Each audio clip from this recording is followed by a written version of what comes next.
언어 성경에는 성경의 이름이 따로 그렇게 붙여 있지를 않습니다. 우리처럼 각권이 다 나뉘어져 있지 않은 그러한 성경입니다. 그래서 처음 시작하는 단어가 각권의 명칭으로 사용되곤 합니다. 마치 우리가 찬송가를 요즘은 명칭으로 쓸 때 어떻게 하는가 하면 가사의 맨 앞쪽에 있는 단어를 그냥 그대로 제목으로 쓰는 것과 같습니다. 그래서 우리가 부르고 있는 성경 명칭이 창세기라 혹은 출애굽기라 이렇게 되어 있는 것은 아마도 우리가 거기에 익숙해져 있기 때문일 것입니다. 무슨 이야기인가 하면 주제에 익숙해져 있다, 그런 이야기입니다. 그래서 창세기에 대한 내용이라 그렇게 해서 우리는 창세기라고 명칭을 붙여놓고 있습니다. 하지만 원래 히브리인들이 붙이고 있는 명칭은 어떻게 되는가 하면 맨 첫 번째 단어, 그 단어가 우리말로 바꾸면 태초에입니다. 그래서 맨 앞에 있는 성경을 태초에라 그렇게 부릅니다. 그래서 우리나라에서 부르는 이 명칭을 보고 세계 사람들이 깜짝 놀랍니다. 왜냐하면 우리는 창세기, 출애굽기, 레위기, 민수기 가면서 노래까지 있잖아요. 이 사람들이 이게 무슨 말인지를 하나도 모릅니다. 왜냐하면 자기들이 생각하는 명칭과 달라버리기 때문이죠. 그런데 사실은 성경의 명칭만 그런 게 아닙니다. 집에 대한 이야기도 우리가 좀 여러 가지로 파악할 수 있습니다. 성경에 보면 너의 고향과 친척과 아버지의 집을 떠나 내가 네게 보여줄 땅으로 가라. 그래서 집이라고 하는 말이 처음으로 등장을 합니다. 근데 집이라는 말은 우리가 잘 아는 단어입니다. 무슨 단어인가 하면 베이트라고 하는 단어인데요. 우리가 흔히 있을 때 베들레헴 하면 베들레헴이라고 하는 이 마을의 이름은 떡집이라는 그러한 이름입니다. 앞에가 집이라는 단어가 붙어 있는 거죠. 그런데 이 집이라고 하는 것이 우리도 그렇습니다만 사람이 생활을 하는 집과 또한 농사 지을 때 쉽게 이동하면서 짓는 그러한 집들이 서로 이름이 다릅니다. 밀집에 있는 집을 가리킬 때 우리는 아파트라 그렇게 부르잖아요. 지금은 아파트라 그렇게만 부릅니다만 옛날에는 어떻게 불렀을까요? 아파트 이전에도 뭔가 있었잖아요. 그게 뭐였어요? 저도 갑자기 지금 생각이 안 납니다. 아파트 바로 아래 단계도 있고 또 우리가 흔히 말하는 단독주택들도 있고 집에 대한 이야기가 이렇게 많이 있는데 성경에도 집에 대한 이야기들이 끊임없이 여러 가지로 나옵니다. 흔히 우리가 생각할 때 우리는 쉽게 지었다가 옮겨갈 때 쓰는 건물들을 가건물이라는 말로 많이 쓰기도 합니다. 하지만 성경에서는 가건물이라는 말은 없습니다. 목축업을 하던 유대인들에게 가건물이라는 말보다는 우리가 흔히 쓰는 장막이라는 단어가 주로 쓰이곤 합니다. 이 장막이라고 우리가 흔히 말하는 이 단어는 사실 우리가 잘 아는 단어 속에 있습니다. 창세기를 읽다 보면 숫꽃이라는 지명을 혹시 기억하시나요? 숫꽃이라는 단어가 다름 아닌 우리간이라고 하는 집에 대한 이야기입니다. 우리간이라는 말은 뭔가 하면 짐승들을 붙들어서 넣어둘 그러한 집을 처음으로 지었다는 거예요. 여태까지는 계속 옮겨 다녔으니까 그런 집이 필요가 없었습니다. 하지만 처음으로 한 자리에 정착을 하게 되니까 짐승들을 집어넣을 집이 필요해서 그 지역 이름까지도 숫꽃이라고 불러버리는 이런 명칭으로도 사용이 됩니다. 그런데 이런 이야기는 이제 성경에 보면 이런 기록들로부터 처음 시작이 됩니다. 아단은 야발을 낳았으니 그는 장막에 거주하며 가축을 치는 자의 조상이 되었고 장막에 거주했다 그럽니다. 우리말로는 그냥 장막이라고 되어 있습니다만 이 장막이라 우리가 번역하는 단어가 적어도 대여섯 가지 단어가 됩니다. 우리말은 참 범위 폭이 달라가지고요. 똑같은 단어를 가지고도 해석을 달리 할 수 있기 때문에 그렇게 번역을 해오고 있습니다. 목축업을 하던 사람들이 쉽게 이동할 때 만들어 쓰는 그러한 집인데 한자를 써서 장막이라 그랬습니다. 그 장막이라는 단어가 한 대의 천막을 가리었다 그래서 장막이라 그럽니다. 우리가 한 대 잔다 그런 이야기를 쓰잖아요. 이 장이라고 하는 그 한자 자체가 한 대에 있는 곳에 막을 치면 장막으로 이렇게 한자로는 쓰게 된다는 이야기죠. 비바람을 피할 수 있도록 휘장을 둘른 집을 주로 그렇게 쓰고요. 군대에서는 군막이라 그런 표현도 씁니다. 군대 지휘관이 머무는 장소 또는 사병들이 큰 군막을 하나 쳐놓고 한꺼번에 내무반 생활을 하는 야영 생활을 하는 그런 곳도 있습니다. 우리는 그때는 야영장이라 그렇게 부르기도 합니다만 똑같은 막사일 것입니다. 그래서 영어로 돌아가면요, 우리처럼 복잡하지 않습니다. 우리는 단어가 아주 여러 가지예요. 장막도 있지만 초막도 있고 또한 성막도 있고 회막도 있고 이 성경에 아주 여러 가지 것들이 등장을 합니다만 영어로 돌아가면 텐트. 여러분 텐트 아시죠? 텐트 하나면 다 만족합니다. 그렇게 번역들을 해오고 있습니다. 그런데 레위기를 설명하다 보면 조금 다른 집을 하나 우리에게 소개하는데요. 이스라엘 자손에게 고하여 이르라. 7월 15일은 초막절이니 여호와를 위하여 7일 동안 지킬 것이라. 그래놓고 너희는 7일 동안 초막에 거하되 이스라엘에서 난 자는 다 초막에 거할지라 그랬습니다. 이때 쓰는 초막이라는 단어가 수카라고 하는 단어인데 숫꽃이라는 단어입니다. 우리말로 바꿔놓기를 숫꽃이라 그랬어요. 지역 이름으로 그렇게 쓰기도 하지만 이처럼 간단하게 지었던 집을 숫꽃이라 그렇게 부르기도 했다고 하는 겁니다. 그 말을 지금 성경에서 초막이라 그렇게 번역을 해 놓았습니다. 너희는 이래 동안 초막에 거주하되 이스라엘에서 난 자는 다 초막에 거주할지니 이는 내가 이스라엘 자손을 애국 땅에서 인도하여 내던 때에 초막에 거주하게 한 줄을 너희 대대로 알게 함이니라. 나는 너희의 하나님 여호와니라. 그러니까 무슨 말씀인가 하면 출애굽할 당시에 너희가 살았던 그 모습을 좀 되새겨보라. 그래서 이미 그런 집에 살고 있지를 않고 지금은 가나안 땅에 들어와서 다 집을 짓고 그렇게 편안히 거주하며 살고 있는데 초막절에는 너희가 옛날처럼 그렇게 이동하는 간이식 텐트와 같은 것을 쳐놓고 좀 너희가 그때를 회상해보라. 그런 이야기입니다. 그러니까 야곱이 처음 숫곳에서 그가 장막을 치고 그 지역 이름을 숫곳이라 불렀던 그곳에 있었던 그 단어를 동일하게 사용을 합니다. 야곱은 숫곳에 이르러 자기를 위하여 집을 짓고 그의 가축을 위하여 우릿간을 지었으므로 그 땅 이름을 숫곳이라 부르더라. 이게 다름 아닌 장막을 처음으로 짐승들에게까지 우릿간으로 쳤다는 이야기가 등장을 하고 있습니다. 그러니까 이 우릿간이라고 하는 것은 우리가 흔히 사용하는 농막하고 같은 거예요. 우리는 농사를 짓기 위해서 자기가 살고 있는 집 말고 농토 가까운 곳에다가 하나 간단하게 지어놓은 게 있잖아요. 요즘은 농막이 워낙 화스러워서 좀 그렇긴 합니다만 그런 것처럼 이 사람들은 양무리를 이끌고 다니면서 목축업을 하기 때문에 다른 때는 집을 잘 짓지 않고 그저 줄로 쭉 둘러놓고 짐승들을 그 안에 가둬놓기도 했습니다만 숫곳에서만큼은 우리간을 지었다고 하는 겁니다.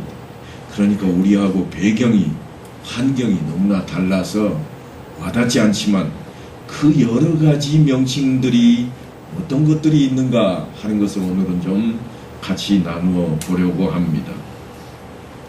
물론 히브리어로는 여러 가지 명칭으로 다 달리 불려져 있습니다. 하지만 우리말로는 장막이나 성막이나 거처나 초막이나 혹은 회막이나 증거막이라 이렇게 번역을 했는데 상황에 따라서 다 다르게 그렇게 번역을 해 놓았습니다. 히브리어로는 한 8가지 단어가 있는데요. 미시칸이라, 수카라, 오헬이라, 오헬 모에드라, 미크다시라, 미시칸 에두트라, 마콘이라, 오헬 에두트라 뭐 이런 여러 가지 단어들이 있습니다. 이 모든 게 다 뭔가 하면 집입니다. 이 집을 어떤 때는 이렇게 부르고 어떤 때는 저렇게 부르는가 하는 거죠. 특별히 오늘은 회막에 대한 이야기를 좀 하고자 합니다. 성소에 대한 히브리어가 두 가지가 있는데, 성소, 하나님께서 머무시는 자리라고 하는 성소라고 하는 것이 두 가지 단어가 있습니다. 오늘날 우리도 교회라고 하면 이 단어가 사실은 두 가지가 따로 있는데 우리가 혼용을 합니다. 어떻게 쓰는가 하면, 교회 그러면 믿는 자들의 모임을 교회라 우리가 그렇게 배워왔습니다. 그런데 이 건물을 보고도 우리는 교회라고 부릅니다. 그래서 엄다, 교회당, 예배당 이렇게 부르기도 하는 거죠. 그와 같습니다. 내가 그들 중에 거할 성소를 그들이 나를 위하여 짓되, 이렇게 출애굽기 25장에는 하나님께서 하나님이 거할 처소, 그곳이 집으로 있겠다. 근데 우리말 성경에는 똑같은 단어인데 성소라 그렇게 번역을 해 놓았습니다. 나를 위하여 성소를 그들을 시켜 짓되 내가 그들 안에 거할 성소라, 그렇게 되는 겁니다. 그러니까 구별된 장소보다는 하나님께서 그 안에 계시겠다, 그런 차원으로 관심이 모아져 있습니다. 그때는 성소라 그럽니다.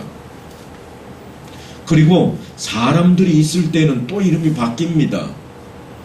지금은 성소라고 했지만 나중에 제사장들이 제사를 드리면서 그 안에 머물 때는 그곳을 성소라 하지 않고 우리말 성경에는 성막이라 그렇게 번역을 해버립니다. 지금까지는 하나님께서 모세를 만나셨는데요, 성막을 짓기 이전의 이야기로 좀 돌아가 보겠습니다. 하나님께서 모세를 만나시고 모세를 통해서만 말씀을 전해 주셨습니다.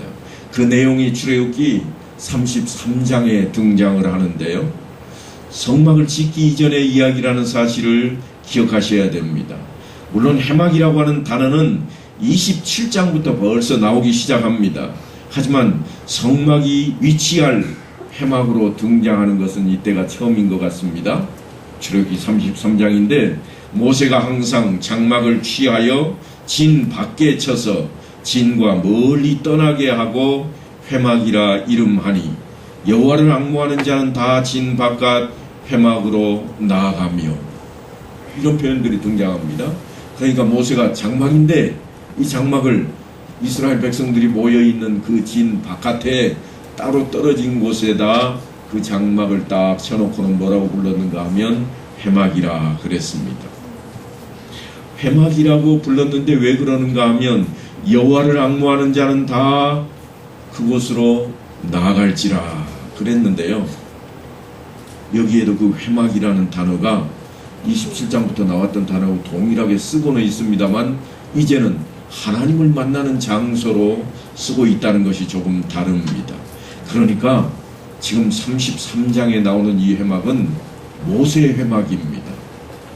모세가 거할 회막인데, 더 정확히 이야기하자면 이 회막은 하나님께서 임재하는 자리, 하나님께서 모세를 만나주시는 자리입니다. 그런데 왜 그걸 설명하면서 여호와를 앙모하는 자는 다 나오라 그랬는가? 실제로 백성들이 그 자리로 나아간 적이 있는가? 전혀 그렇진 않습니다.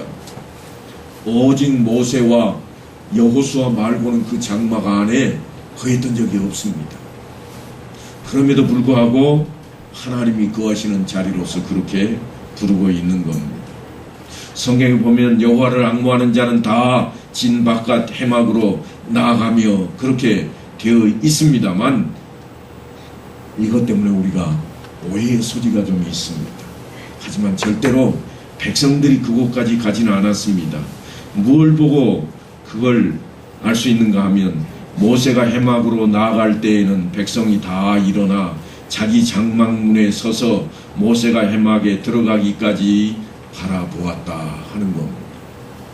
모세가 진 밖에다가 회막을 하나, 장막을 하나 세워놓고 그곳으로 들어가 하나님을 만나겠다고 갈 때는 이스라엘 백성들이 다 자기의 장막 밖에, 문 밖에 나와가지고 거기를 쳐다보고 있는 거예요. 그래서 하나님의 임재하심을 동일하게 다 느낍니다. 어떻게 하나님이 임재하시는가? 그러면 백성들이 어떤 모습을 바라보는가 구체적으로 언급을 해놓고 있는데요. 모세가 회막에 들어갈 때 구름 기둥이 내려 회막문에 서며 여호와께서 모세와 말씀하시니, 여호와께서 모세와 말씀을 나누셨다고 그럽니다. 그걸 멀리서 갈망하는 마음으로 백성들이 쳐다보고 있습니다. 그러니까 모세와 하나님과의 관계를 백성들이 확실하게 인정을 하게 되는 겁니다. 뭐라고 해놓았는가 하면 사람이 자기의 친구와 이야기함 같이 여호와께서는 모세와 대면하며 말씀하셨다. 그걸 백성들이 다 지켜본 겁니다. 그러니까 이스라엘 백성들이 모세를 부를 때 뭐라고 부르는가 하면 9일에 하나님의 사람이라 그렇게 부르는 거예요. 하나님이 함께 하셨다.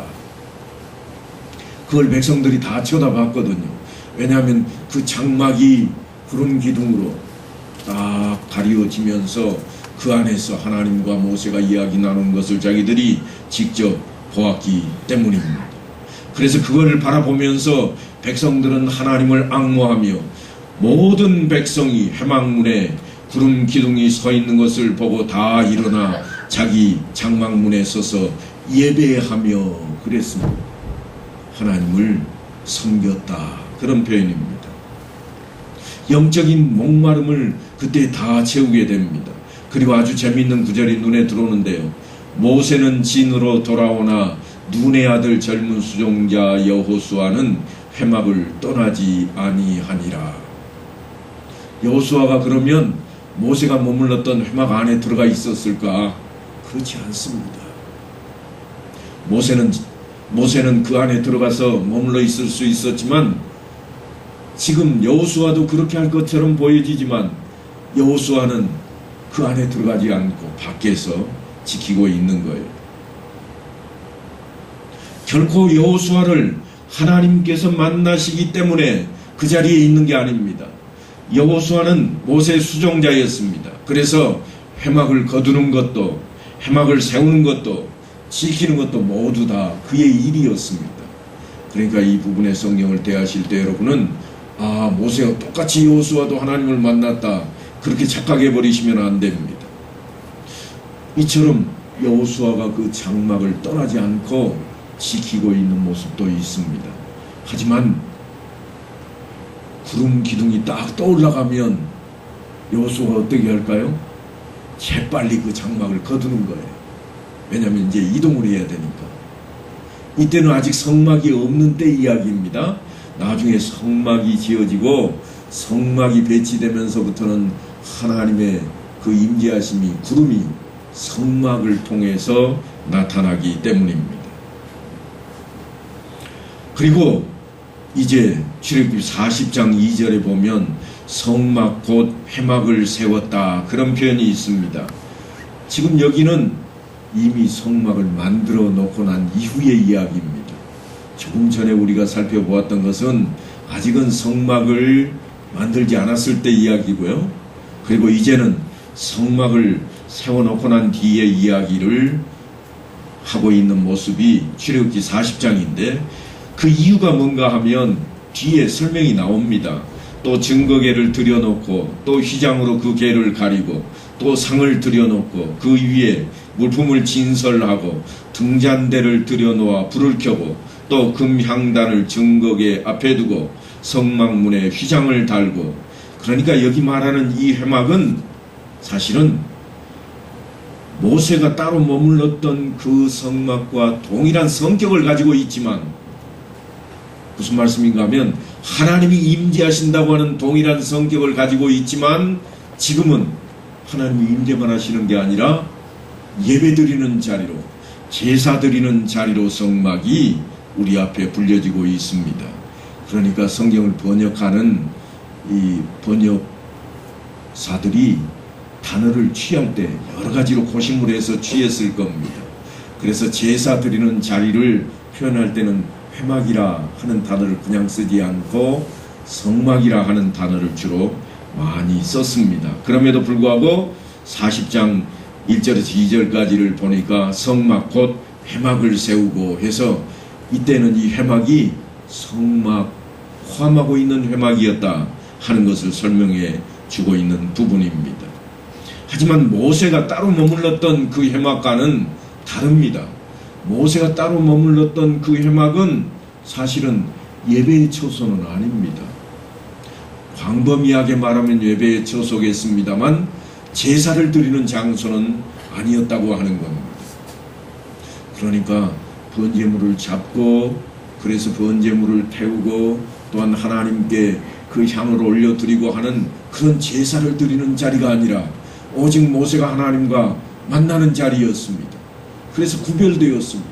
진 밖으로 멀리 나가 있는 이유는 뭔가 하면 죄 있는 자는 하나님을 만나면 죽기 때문입니다. 소멸되어 버리기 때문입니다.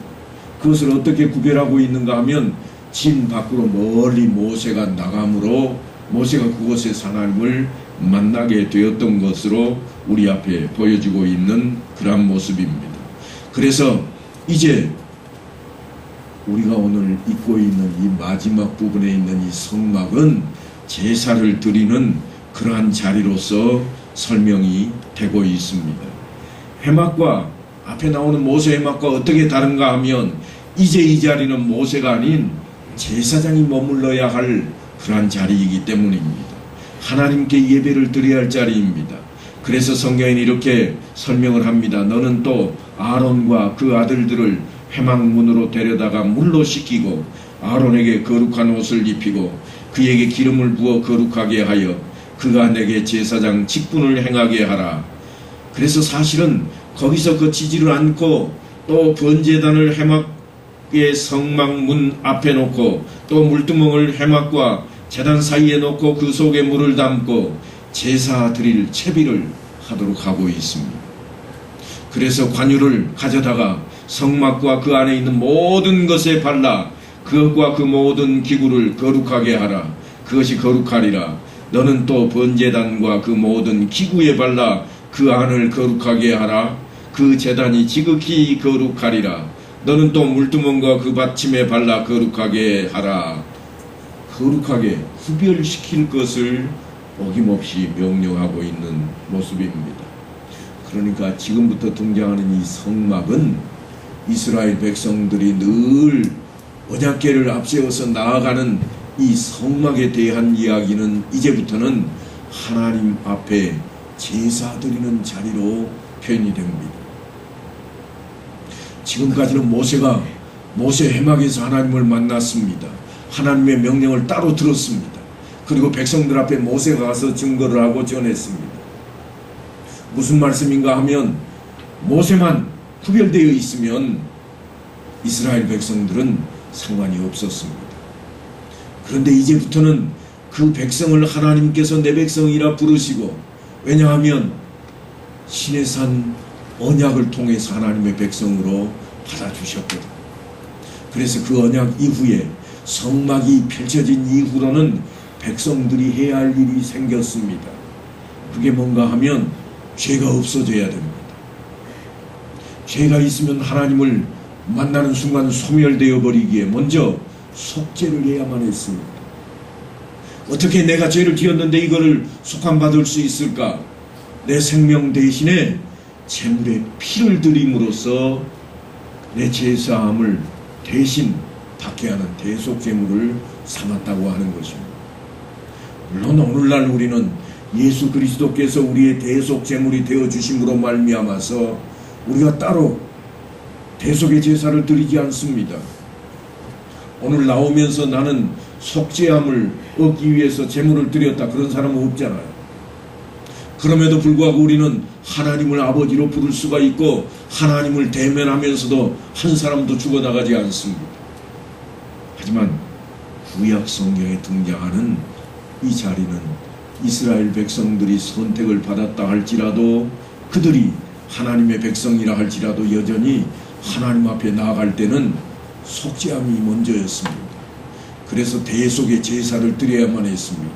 그 일 때문에 성막이 지어졌고 그 성막에는 제사 드릴 채비가 다 갖추어졌다고 하는 겁니다. 그래서 가장 먼저 드리는 제사가 속죄제입니다. 번제로 드리는데 쉽게 설명하면 불로 태워서 드릴 것인데, 나를 대신해서 어린 양이나 혹은 가난한 자를 위해서는 비둘기 한 쌍이라도 가지고 가서 그 생명을 취하고 피를 뿌려서 내 대신, 내 죄값을 대신해서 죽게 만들고 그 재물을 불로 다 태워서 죄사함을 받아야 됐다고 하는 것입니다. 이처럼 장소뿐만 아니라 아론과 그의 아들들은 정결 예식을 통해서 이제 온 백성들의 죄값을 다 감당할 수 있도록 하나님으로부터 직분을 행할 자로 구별이 되었습니다. 이렇게 구별된 전체를 통으로 묶어서 뭐라고 설명을 하고 있는가 하면, 또 뜰 주위에 포장을 치고 뜰 문에 휘장을 달고 그랬습니다. 그러니까 성막을 밖에서 바라볼 수 없게 만들어 놓았습니다. 하나님이 거하시는 그 자리를 바라보는 순간 죄 있는 자는 죽을 수밖에 없기에 죄사함을 받기 전까지는 바라볼 수 없도록 다 가리워 놓았다고 하는 것입니다. 분위기가 조금 험하게졌습니다만 사실은 거룩하지 않은 것들이 소멸되는 그것으로부터 보호하는 그러한 수단입니다. 그래서 성막 곧 회막을 세우고 라고 이렇게 시작된 이 말씀을 설명하는데 아주 중요한 내용을 암시하는 한 구절이 등장을 합니다. 또 번제단을 회막의 성막 문 앞에 놓고, 여기에 보면 회막의 성막이라 그랬습니다. 회막 안에 성막으로 표현을 해놓고 있습니다. 그러니까 모세 회막과는 다르다 하는 것을 여러분이 꼭 기억을 하셔야 되겠습니다. 제가 장막으로부터 시작을 해가지고 지금 초막을 지나서 이처럼 성막에까지 왔습니다. 때로는 증거막이라 이렇게 부르기도 합니다. 왜냐하면 그 안에 증거계, 법궤가 들어있기 때문에 그렇게 부르기도 합니다. 그것을 우리는 성소와 지성소로 분리되어 있는 모습까지도 이전에 우리가 한번 살펴보았었습니다.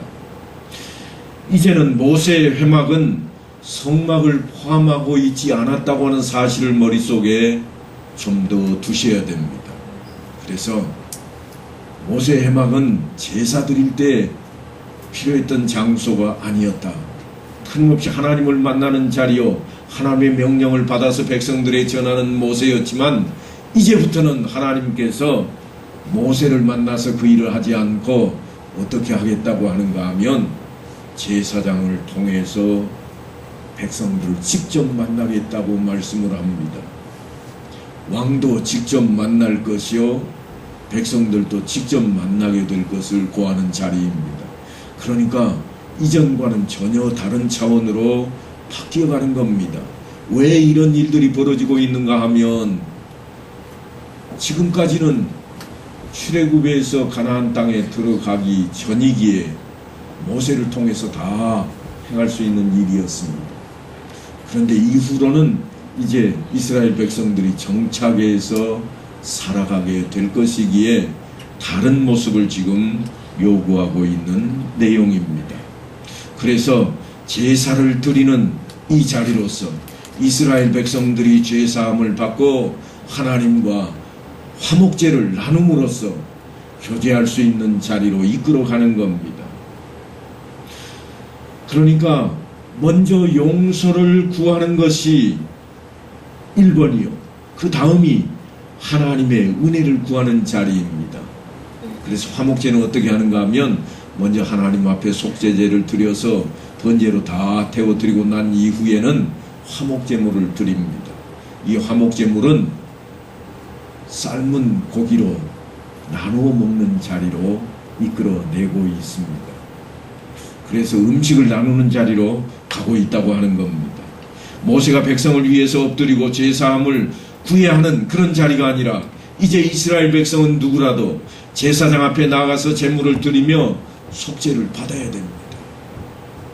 그 속죄함이 없이는 하나님의 백성이라고 말할 수 없는 자리가 되어버리는 겁니다. 그것이 예배의 기본형으로 우리 앞에 모델처럼 놓여 있습니다. 그러니까 예배는 거룩함으로 구별되어야 된다고 하는 겁니다. 우리는 하나님의 은혜로 예수 그리스도의 공로로 말미암아 그냥 알듯 모를 듯 이 자리에 나와 앉아 있는 것처럼 보여지지만 실제로 우리가 이 자리에 나오는 것은 무엇으로부터 시작인가 하면 죄 사함으로부터 시작입니다. 조금 더 쉽게 설명을 하자면 죄 사함을 우리는 어떻게 해서 얻었는가? 예수 그리스도를 통해서 죄 사함을 받게 되었습니다. 그러니까 예수 그리스도가 아니면 이 자리에 우리는 나올 수 없다고 하는 겁니다. 예수 그리스도가 아니면 이 자리에 나와 있어도 하나님 앞에 나와 있는 자리가 될 수가 없다고 하는 겁니다. 이걸 꼭 기억하셔야 됩니다. 하나님 앞에 나아가는 방법은 죄사함이 되는 그 순간입니다. 그거 없이 나아가는 것은 다 헛것이 되어버리고 맙니다. 그런데 그 죄사함이 어디로부터 왔는가 하면 예수 그리스도로부터 우리에게 왔습니다.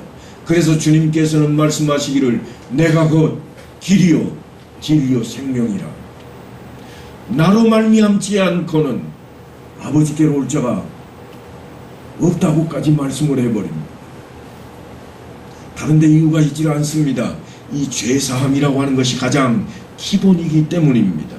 그래서 하나님을 만나는 장소로 이 성소가 주어졌는데 이 성소는 죄사함이 없이는 들어갈 수 없는 자리입니다. 예수 그리스도가 없이는 우리는 이 자리에 나와서는 아무것도 다 헛것이 되어버린다고 하는 거예요. 그래서 우리가 예수 그리스도를 믿음으로 말미암아 이 자리에 있어야만 합니다. 장소만의 문제가 되는 것이 아닙니다. 사실은 하나님을 만나기 위해서 우리도 구별되어야만 합니다. 하나님께서 너희는 거룩하라 이는 나 여호와 너희 하나님이 거룩함이니라 그랬습니다. 너희는 구별되어야 되겠다. 무엇으로부터 구별되기를 바라실까요? 하나님께서 이스라엘 백성들 앞에는 틀림없이 십계명을 통해서 그들이 구별될 것을 요구해 두셨습니다. 그러니까 이제는 십계명이 우리에게 필요 없다, 옛날 것이다, 그렇게 생각하시면 안 됩니다. 우리도 그 자리에 있어야 됩니다. 구별되어져야 됩니다. 우상 숭배로부터 가장 먼저 구별되어져야 됩니다. 가장 중요한 게 맨 앞에 나오잖아요. 무엇보다도 그것이 더 중요했던가? 우리 인생사에 가장 중요하다고 여기는 부모보다도 더 앞서 있는 자리입니다. 그래서 너희는 하나님 앞에 나올 때에 가장 먼저 하나님에 대한 그 유일신 하나님을 섬길 때 어떻게 할 것인가? 우상으로부터 멀어지는 것으로부터 첫 단추를 끼어야만 됩니다. 그것이 죄의 근본이기 때문입니다. 그리고 뒤로 점점 내려갈수록 조금은 덜 중요하다고 생각하는 것들이 나열되겠지만 그 자리가 어디까지 가는가 하면 저 아래에 남의 것을 탐내지 말라까지 가는 겁니다. 그런데 여러분, 우리가 놀라야 될 사실이 하나 있습니다. 살인보다도 더 중요하게 여겼던 게, 하나님께서 더 중요하게 여긴 게 무엇인가 하면 네 부모를 공경하라 하는 것이었습니다. 부모 공경하는 것이 살인하는 그 문제보다 더 귀하고 중요한 자리에 차지하고 있었다고 하는 것입니다. 그런데 이 모든 것이 어디로부터 우리 앞에 다가오는가 하면 하나님 앞에 나아갈 자가 지켜야 할 것으로 오는데, 시작은 죄사함으로부터 있습니다. 죄사함을 받지 아니하고는 이 모든 것이 다 필요 충족 조건이 된다고 할지라도 아무런 의미가 없게 되어버리고 말 것입니다. 그래서 이제 하나님께서는 이제 우리 앞에 거룩하라, 구별되라, 그렇게 말씀을 하셨고, 신약시대를 살아갔던 예수님의 제자 베드로 사도도 우리에게 그 말씀을 다시 전합니다. 기록되었으되 내가 거룩하니 너희도 거룩할지어다 하셨느니라. 이게 베드로 사도가 베드로 전서에서 외친 말씀입니다. 그렇다면 주님께서는 아무 말씀도 안 하셨는가? 주님께서도 틀림없이 한 말씀을 하셨습니다. 누구든지 내 음성을 듣고 문을 열면 내가 그에게로 들어가 그와 더불어 먹고 그는 나와 더불어 먹으리라. 주님 안에 있어야 된다고 말씀을 합니다. 주님 안에 있어야 된다. 우리가 예배를 드리기 위해 이 자리에 나와 있지만 주님 밖에 있다면 아무런 소용이 없습니다. 우리가 주님 안에 있어야 오늘 예배가 예배다워지는 것입니다. 우리의 시간이 소중한 시간이 되는 것입니다. 모세를 만나 주셨던 그 하나님이 오늘날 우리와 화목제물을 함께 나누시기를 원합니다. 그 화목제물은 과거에는 제사 드리고 난 그 제물을 굽거나 삶아서 서로 나누어 먹으면서 화목했다면 오늘날은 말씀이 육신이 되어 우리 가운데 거하신 예수 그리스도의 말씀을 나누는 것으로 우리가 화목제물을 삼는 것입니다. 이제 우리의 삶이 거룩함으로 구별되어서 먼저는 죄사함을 받고 우리 주 예수 그리스도를 믿기만 하면 그 죄사함이 우리에게 주어진다고 했으니 믿음으로 나아가서 주님과 함께하는 성도들이 다 되시기를 간절히 축원합니다.